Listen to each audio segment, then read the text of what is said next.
Olá, tudo bem? Mais uma vez aqui no nosso canal Mundo, Vasto Mundo, onde eu, professor Sérgio de Moraes, me proponho a conversar sobre alguns assuntos nos quais a geografia pode se tornar uma importante aliada para entender esse nosso mundo que anda tão complicado.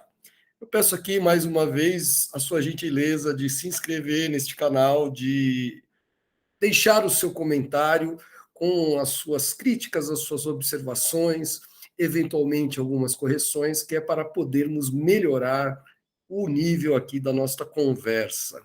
Chamo atenção desta vez para um assunto preocupante, um assunto recorrente, que é o fenômeno dos escorregamentos de solos ou deslizamento de solos. Um problema que afeta diversas regiões do Brasil, afeta muitas pessoas, é motivo de tristeza pelas perdas de vidas, pelos feridos, pelas perdas materiais, e o problema com o qual, infelizmente, nosso país parece ter se acostumado a conviver com ele sem procurar de uma maneira coletiva, de uma maneira nacional, resolvê-lo. Então, vamos aqui para algumas reflexões sobre este fenômeno. Em primeiro lugar, é importante lembrar que deslizamento de solos são um fenômeno natural. Eles ocorrem na natureza em condições especiais. Aqui eu peguei uma imagem da Serra do Mar, onde nós podemos ver aquilo que os estudiosos do assunto chamam de cicatrizes de deslizamento. Você percebe que aqui não há nenhuma, nessa imagem, não há nenhum sinal de ocupação humana, nenhuma trilha, nenhuma estrada, nenhuma casa. É um morro, possivelmente, aí, muito pouco a presença humana ao longo da sua história, e que, no entanto, tem aqui marcas de deslizamentos antigos. Os deslizamentos são esses grandes volumes, essas grandes massas de solo misturados com rocha, que descem as encostas, descem o barranco aí, como poderíamos dizer, e que acabam alterando a própria forma de relevo dos locais onde ele ocorre. Portanto, os deslizamentos de solo eles são parte da natureza. O que não é parte da natureza é a ocupação irregular que a sociedade acaba provocando, né, removendo a vegetação e criando condições para aquilo que a natureza oferece naturalmente ser, de certo modo, acelerado e intensificado pela ação humana. Que a gente tem uma imagem, entre tantas, que a gente poderia escolher, sobre o deslizamento grave de solo que acabou atingindo várias casas aqui desse bairro, que foi construído no pé da encosta, e que provavelmente uma encosta que muito provavelmente teve algum tipo de alteração ao longo da sua dimensão, que outro deslizamento de solo, são muito fortes essas imagens, cobrindo uma rua inteira, né? Inclusive atingindo casas do lado oposto da rua paralela à encosta, né? A gente tem aqui sinais de construções que foram feitas ao pé da encosta, que, claro, acabam, de algum modo, promovendo a desestabilização de todo o sistema. Volto a afirmar, deslizamentos são fenômenos naturais, mas que podem ser agravados ou intensificados pela ação humana. Aqui a gente tem um perfil topográfico de uma encosta, para a gente entender mais ou menos, um pouquinho como que funciona. É importante lembrar que os morros que a gente vê por aí, eles têm uma base rochosa. Aqui, na faixa leste do Brasil, terrenos cristalinos, rochas muito antigas, mas que são recobertas por uma camada de solo que tem certa aderência a este bloco de rochas, a esse conjunto rochoso. As chuvas, elas caem naturalmente sobre esse solo, a água infiltra e a gente normalmente vê só o escoamento superficial das águas das chuvas, mas é importante lembrar que a água também infiltra no solo e acaba ocupando a porosidade desse solo, e a água se movimenta, inclusive, ou sobretudo, por gravidade, pela força da gravidade. Então a gente tem não só a água que escoa por cima, mas a água que vai indo por baixo do solo e que, por vezes, pode promover o deslocamento desta quantidade de terra, dessa quantidade de solo que está por aqui. É importante lembrar que uma única chuva, mesmo que seja muito forte, não necessariamente vai provocar os deslizamentos. Pela simples razão de pode chover um dia muito forte ou dois, a água infiltra ou escoa, o solo vai liberando essas águas para as partes baixas e no intervalo de alguns dias chuvosos para outros, o sistema pode se manter relativamente estável. Ocorre que, com chuvas muito fortes por vários dias, o solo fica saturado, fica cheio de água e ele fica mais instável, o que pode provocar o seu deslizamento nessa rampa aqui, ou nesse tipo de declividade que as encostas formam. Aqui eu separei a área de maior ocorrência desse fenômeno, que pega desde o Rio Grande do Sul, avançando sobre Santa Catarina, Paraná, São Paulo, até o interior de São Paulo, Minas Gerais, Rio de Janeiro, Espírito Santo, e até a Paraíba, é o local onde teremos essas formas de relevo, né, que chamamos genericamente de morros, e que combina não só uma forma de relevo inclinado, mas sobretudo em áreas que concentram muitas chuvas em determinadas épocas do ano. Aqui no Sudeste, de um modo geral, as chuvas se concentram mais no verão, primavera, verão, entre os meses de setembro e março, são os meses em que são mais comuns a ocorrência de deslizamentos. No Nordeste, normalmente, entre os meses de outono e inverno. Na região sul, eventualmente, quando temos o fenômeno do El Niño, em que um grande volume de chuvas se concentra em poucos dias ou em poucas semanas, podem ocorrer também, eventualmente, aqui entre Rio Grande do Sul, Santa Catarina e Paraná. Os deslizamentos de solo, infelizmente, provocam muitas vítimas fatais, como a gente disse, e eles são recorrentes. Eu separei aqui alguns é, dos grandes eventos, e o critério aqui foi, infelizmente, pelo número de mortos. Anualmente, perdemos dezenas de vidas em diferentes estados do Brasil com esse tipo de ocorrência. Alguns dos episódios marcantes da nossa história foi em Caraguatatuba, onde morreram 450 pessoas. Caraguatatuba fica no litoral norte de São Paulo. Na região serrana do Rio de Janeiro, em 2011, pouco mais de 10 anos, tivemos 918 mortos, um número, uma cifra, claro, que se fosse apenas uma pessoa morta seria terrível, mas 918 pessoas mortas, com 99 desaparecidos, amplia ainda mais esse nível de tragédia, esse nível de tristeza.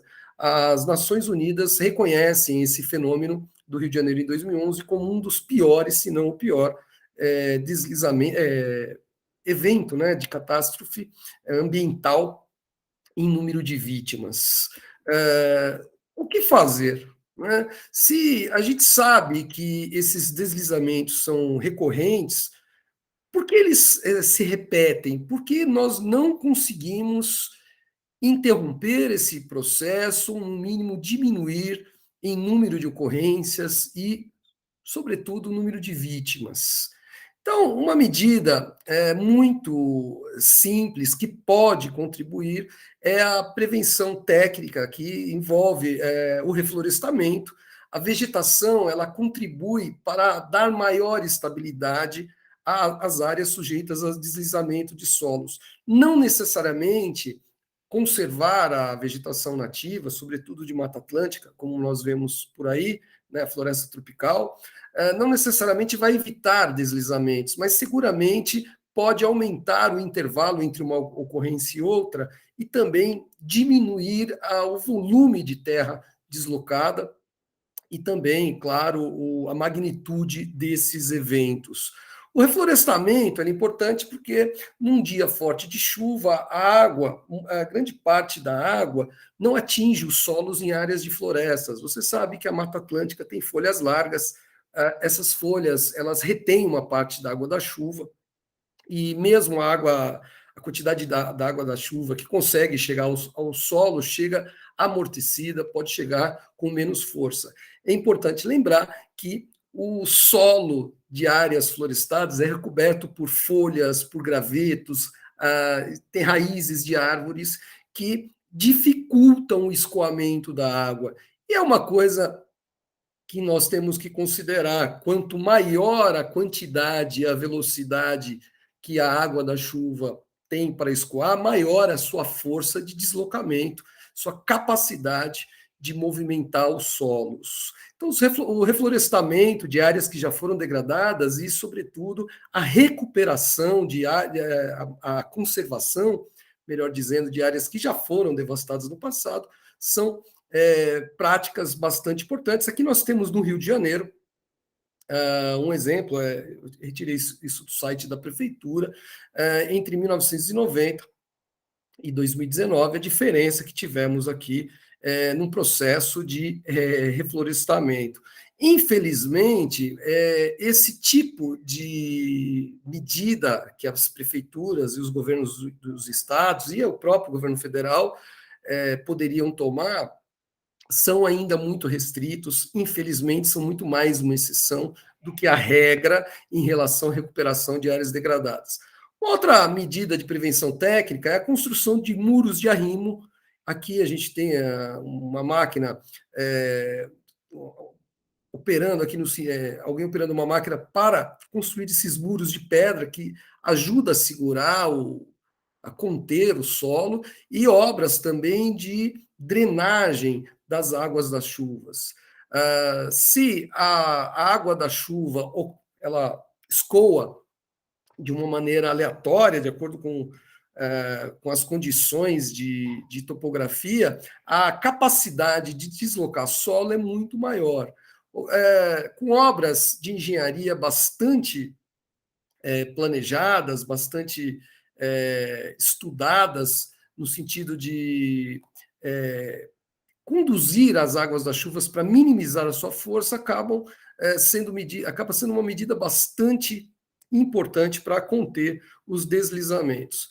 Outra medida que pode ser feita é o mapeamento das áreas de risco. Isso não é complicado, os engenheiros, geólogos, geomorfólogos, a geomorfologia é a área da geografia que estuda esse tipo de fenômeno, são técnicos capazes de indicar as áreas de risco e as áreas que devem ter um tratamento prioritário no sentido de prevenir os deslizamentos de encostas. Aqui nós temos uma imagem em vermelho, as casas, em 2012, isso aqui é num município de São José dos Campos, eu coletei essa imagem da Prefeitura de São José dos Campos, e os pontos em verdes, áreas de ocorrência de deslizamentos. Não é muito difícil, portanto, saber os lugares, a gente percebe bem que há uma concentração espacial nesta região, então é o caso de monitorar, ou seja, a prefeitura, estados e o próprio governo federal investirem em técnicos capazes de indicar quais são as áreas que estão sob risco iminente de deslizamentos.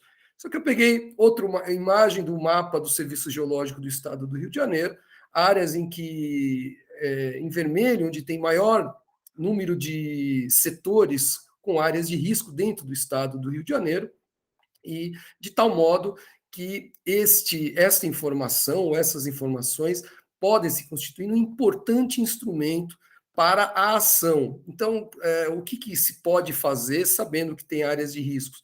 Investimentos no treinamento da população, no treinamento de equipes de resgate e também, claro, nas obras de prevenção para que se evite construção daqueles muros de contenção, muros de arrimo e obras também de drenagem da água para evitar ou diminuir a intensidade dos deslizamentos. Ocorre que nem sempre apenas medidas técnicas podem ser tomadas. Algumas são muito caras, em razão das dimensões da encosta ocupada, ou simplesmente a região não oferece condição segura para ter moradia, a encosta não se mostra segura, mesmo com todo o aparato técnico disponível que nós temos. Então, o problema dos deslizamentos de solo estão diretamente ligados à falta de moradias. Aqui eu peguei dados oficiais do IPEA, né, o órgão federal que estuda dados socioeconômicos do Brasil. Nós temos o chamado déficit habitacional, ou seja, o número de domicílios que faltam no Brasil, sejam famílias grandes ou pequenas, mas o número de casas ou apartamentos que estão faltando.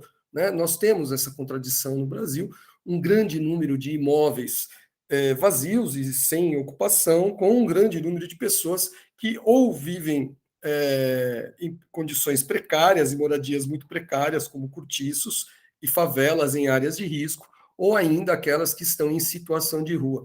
Nós podemos perceber que aqui nesse gráfico da direita, isso aqui são dados da Fundação Getúlio Vargas, os investimentos em moradia no Brasil, né, em construções habitacionais, chegaram a ser de quase 20% do PIB, entre os anos de 2010 e 2013, baixaram para 19%, 17, 16, 15%, ou seja, nós temos aí, infelizmente, uma queda nos investimentos de construção no Brasil, e é claro que isto acaba afetando diretamente a falta de moradia e a ocupação de áreas irregulares, porque se as pessoas não têm casa para morar, elas acabam ocupando áreas inadequadas. A Defesa Civil, ela é uma instituição brasileira que atua no sentido de tentar minimizar os problemas decorrentes, como, por exemplo, dos deslizamentos de solo. Então, tem as ações de mitigação, que é o mapeamento de áreas de risco, a identificação das áreas mais suscetíveis, planos de estratégia, planos e estratégias de desocupação, ações de resposta, que é o resgate das famílias, o resgate de eventuais feridos ou pessoas presas nesses soterramentos, e ações de recuperação que podem envolver aí reflorestamento e medidas para que o lugar afetado tenha condição, de fato, de voltar a ser habitado. Eu peguei aqui, para a gente lembrar, exemplos do Chile e do Japão. O Chile e o Japão são dois países que têm com frequência terremotos, portanto, países em que tragédias e grandes eventos catastróficos vitimam muitas pessoas, desabrigam, e eles têm, esses dois países, uma coordenação muito forte entre o poder público, o poder privado, as empresas e a própria população. O Japão tem cerca de 120 mil bombeiros profissionais regulares e mais de 1 milhão de bombeiros civis, pessoas treinadas pelo Estado, por técnicos, para ajudar nos momentos em que as tragédias ocorrem. O Chile tem um número também proporcionalmente muito grande de voluntários. O Chile praticamente não tem bombeiro profissional.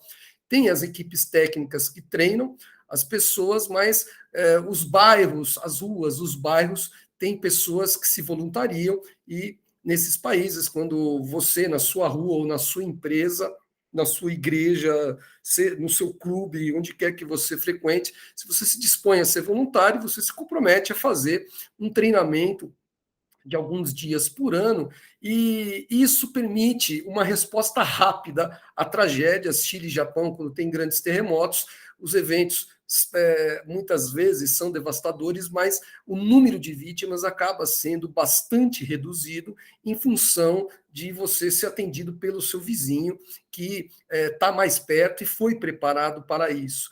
É interessante que isso, a prática do voluntariado e da ação da sociedade civil com as forças de resgate não apenas salva vidas, mas provoca um sentimento de solidariedade e, sobretudo, de responsabilidade no uso do território, no uso dos espaços para a ocupação e, eventualmente, aí, a prevenção de problemas. Aqui em 2013 nós tivemos em Xerém, na região metropolitana do Rio de Janeiro, também chuvas fortes com pessoas desabrigadas, e na época foi notícia o cantor, compositor e cantor Zeca Pagodinho, que usou lá o quadriciclo dele para resgatar pessoas, gerou memes, gerou bastante comentários positivos a ele, mas eu levo isso aqui como crítica, porque é a ação digna de uma pessoa sozinha. Infelizmente, o Brasil não tem essa tradição, as prefeituras, os estados e o governo federal, de envolver a população em medidas mais coletivas de resgate. E se tivéssemos mais pessoas envolvidas no resgate, como eu lembrei, não só teríamos um número menor de vítimas, mas também um sentimento coletivo, uma preocupação mais precisa, mais genuína e sincera, ao invés de chorarmos os mortos após cada um desses eventos, teríamos mais pessoas e autoridades e empresas conscientes de que a ocupação do espaço, o uso do solo requer responsabilidade, requer planejamento, requer solidariedade. Portanto, eu fico por aqui lembrando que os escorregamentos de solo não são acidentes, não é acidente ver uma grande massa de solos, rochas se deslocando e matando muitas pessoas, desabrigando, comprometendo os bens dessas pessoas, a condição de vida, os traumas. Isso não é acidente, porque são eventos que podem ser monitorados, são eventos que podem ser previstos. E se eles ainda ocorrem com um número grande de vítimas e perdas que temos, é porque não estamos fazendo a nossa parte. Portanto, fica aqui este breve comentário, meio em tom de desabafo, meio em tom de indignação, mas, sobretudo, o desabafo de alguém que está meio cansado já há muitos anos de ver a cobertura, sobretudo da imprensa brasileira, que a cada tragédia se restringe a noticiar a tristeza, pessoas que choram, pessoas que lamentam e exprimem a sua dor pelas perdas que tiveram, mas uma cobertura de imprensa que pouco se fala de leis que nós temos sobre conservação ambiental, sobre leis de planejamento urbano, sobre a necessidade de fiscalização, sobre a necessidade dos investimentos em moradia, de tal maneira que possamos um dia retirar essas muitas famílias, esses milhões de brasileiros que vivem nessas áreas de risco.